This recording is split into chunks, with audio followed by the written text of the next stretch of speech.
All right, so we're going to look at some introductory things about physics, including measurement and conversions. So we're going to start off talking about precision and accuracy because we want to be careful when we discuss precision and accuracy in our lab results. So they are not exactly the same.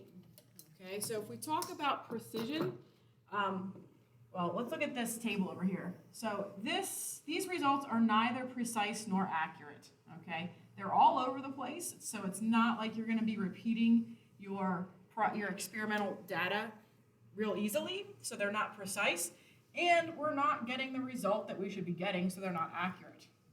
The next one over, these are precise. We're getting repeatable data pretty well, but we're still not accurate. We wanna be hitting our target. And then down here, these ones are accurate. If we look at our average, we're pretty good. We'd be hitting our target. We're all around it. But again, we are all around it. So we're not real precise. Like the ability to repeat our results, we might get results that are kind of all over. And then we've got this one that is both precise and accurate. We are able to repeat, okay, and they are at the right where we expect them to be, okay? So that's a little bit about accuracy and precision. We want to make sure you use those words correctly. Next, we're going to talk about uncertainty. So reliable measurements are important, but no measurement is absolutely precise. Every measuring tool that we have is going to have some uncertainty to it, okay? So let's just go ahead and look at this example down here. If I'm measuring this red line, and this is in centimeters, so 1 centimeter, 2 centimeters, 3 centimeters, 4 centimeters. So I know this is 1.1, 1.2, 1.3. I know it's between 1.3 and 1.4, and I am going to estimate that it is at 1.35. So I am certain that it is 1.3 centimeters. The 5 is my estimate. And then this is going to be the uncertainty that I'm going to give to my measuring instrument. And I'm going to say I can only get to the nearest half. I'm not sure if it was closer. I might say it was right there and right after. I'm not able to get to the 10th. Some people might be able to say that they could go by 0.1 and maybe they could figure out exactly where 0.1, 0.2 are, but I'm not that confident in my ability to see that and read it. So I'm going to go with 0.05 for my uncertainty. Okay. With our equipment in class, I really can get to about the 10th place if I'm looking at centimeters. So I can get to millimeters. I can't go much past that just because I don't think I can see that. My guess is the millimeters for our class. So percent uncertainty is simply the ratio of the uncertainty to the measured value. So you take the uncertainty, which I said was about 0.05, and then divide by what we got, multiply by 100, and that is your percent uncertainty. Next, we want to talk about significant figures. That is the number of reliably known digits in a number. So if we're looking down here, I'm going to go over, I got 2.1, 2, 3, 4. So 2.4 I know, and my guess is about 0.7, about 0.07. And I'm going to say I can go by the tenths. This is a little bit bigger. I can see it a little bit easier. Okay, so I'm going to say I can go by 0.01s. I know these ones. These are the ones that I am certain of. And then the 0.7 is my guess. All of them, even the guess, is important and therefore significant. So there are 3 significant figures in this measurement. Up here we've got 3 significant figures. Again, 3 significant figures. Again, 3 significant figures. You're like, wait, these ones have more numbers. They do. Zeros do not count as a significant figure if they are a placeholder. So the only thing this 0 is doing is holding the place so I know it's 2,000 and not 247. Okay? So this is a placeholder, so it does not count as a significant digit.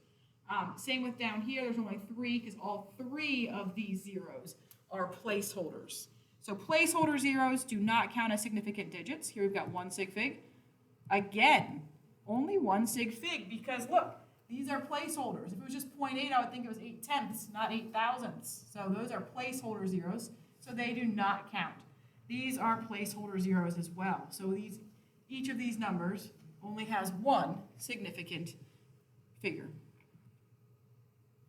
Again, zeros are not significant when they are merely placeholders. In this one, we've got 1 sig fig, and the one below, we actually have 2 sig figs. This 0 is a placeholder. This 0, not a placeholder. Okay, if it wasn't there, it would still be 4/10. 4/10 with the 0, 4/10 without the 0. So this is our guess, so therefore it counts. And the one below, we're going to be even more precise. So this is my guess. It's 4.0, because I didn't get to the 1, and I'm saying it's 4.00. So there's actually 3 significant figures. These are not placeholders. Again, these would all be 4/10 if we're looking at it, but the zeros that are behind the decimal are making the number more precise, which means they count. So if the zeros make the measurement more precise, they count. And then zeros. Zeros that are sandwiched, they count. Okay, you can't not count them if they're in the middle. Okay? All right, so which number is a guess? So in the first one, the 6 is our guess. Then we've got a 7, then the 6, then the 2, 5, and then this last one, be careful, it's a decimal. So this is making it more precise, so those are counting as that's our guess. And the ones over here, you can see again, these are making our number more precise. They are our guess. Otherwise, we wouldn't include them. Same with this one, making it more precise. And this one, we've got the 5 and then the 1. So then if we're going to count the significant digits, we don't count the zeros that are off to the right because they are placeholders. So we've got 4 significant digits, 2 significant digits, 5 significant digits, and then we aren't counting the ones to the left because they're placeholders. So 3, and then 5, and then that one we count them all because those aren't placeholders. That was making it more precise. Up there we count all but the one to the right. This one only has 1 significant digit. This one, they all are significant. Those zeros in the end are making it more precise. Same with that one. And then here, the zeros are placeholders, so it's just the 4 and the 5 that count, and the last one, they all count. When we are multiplying and dividing with significant figures, we need to be careful. We want to make sure that we only include the number of significant figures as the least, as the weakest link, okay? So whichever number has the least number of significant figures, that's how many numbers are going to be significant in our answer. So in this one, the 11 has 2 significant figures. 40 is only 1 significant figure, so our answer should only have 1 significant figure. So I'm going to have to round that to 400. Adding and subtracting. Okay, so when we add and subtract, we aren't going to round. We are going to round, but we're going to round to the one that has the same degree as precision as the least precise. So up here, 4.3 goes to the 10th place, 4 and 187 thousandths goes to the thousandths place, the 10th place is least precise, so our answer is only going to go to the 10th place. Something to keep in mind, counted numbers are considered to be exact, so they have an infinite number of significant figures. So 90 pencils, as each one is 12.9 grams, we multiply to figure out how much total mass we've got. 90 times 12.9, and we get 1,161 grams. The 90 looks like it has 1 sig fig, but it's 90 pencils. It's not like, you're not going to estimate that. That's an exact number.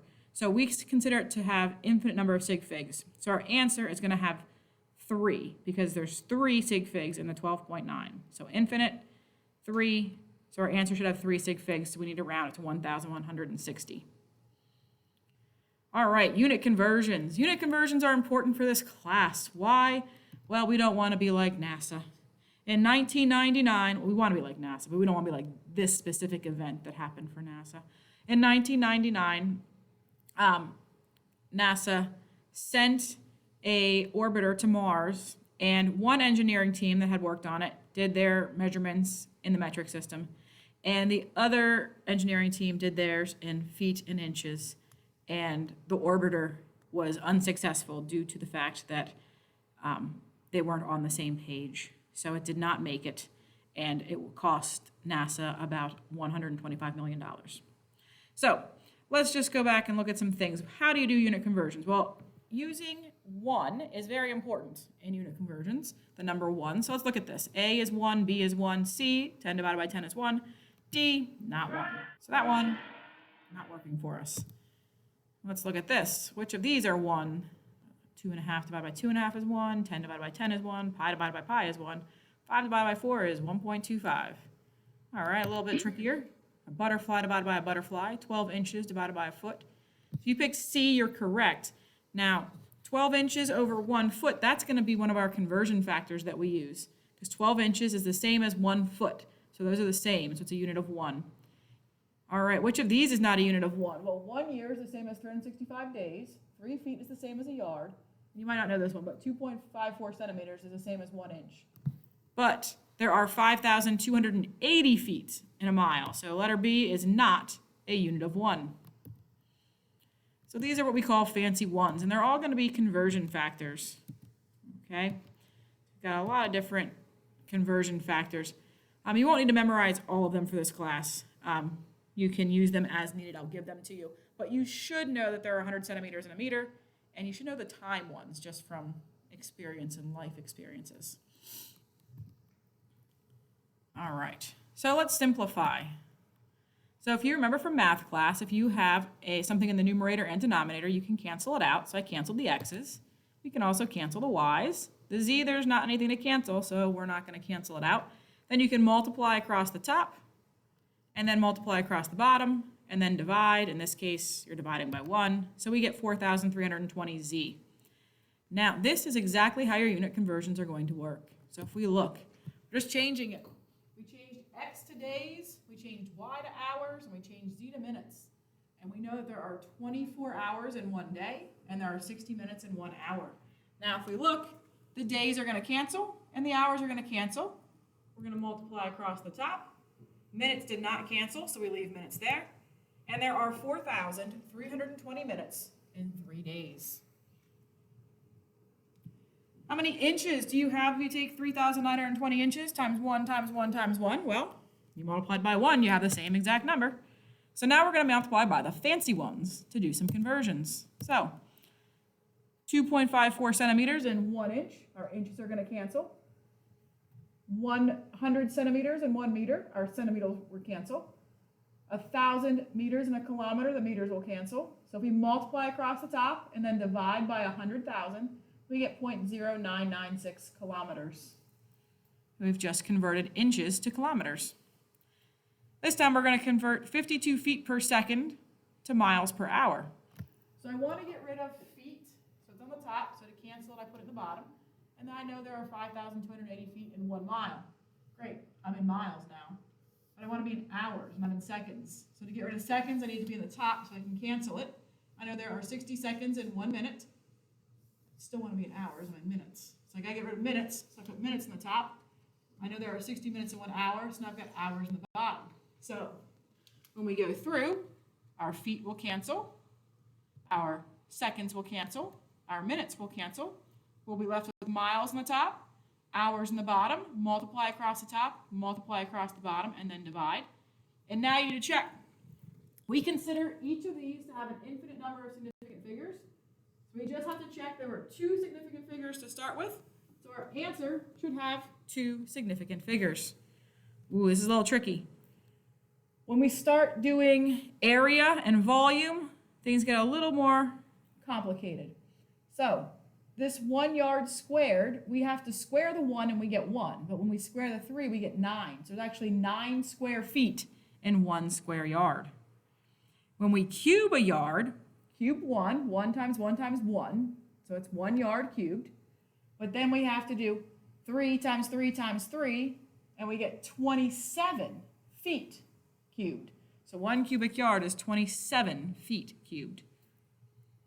All right, so 1 inch and 2.54 centimeters. So we cube the inch, we get 1 times 1 times 1, we get 1. Then we cube the 2.54. 2.54 times 2.54 times 2.54 is 16.4. So those ones can be a little tricky when we get to area and volume. You just have to remember to square or cube everything. All right, so that is our little introduction to some measurements and unit conversions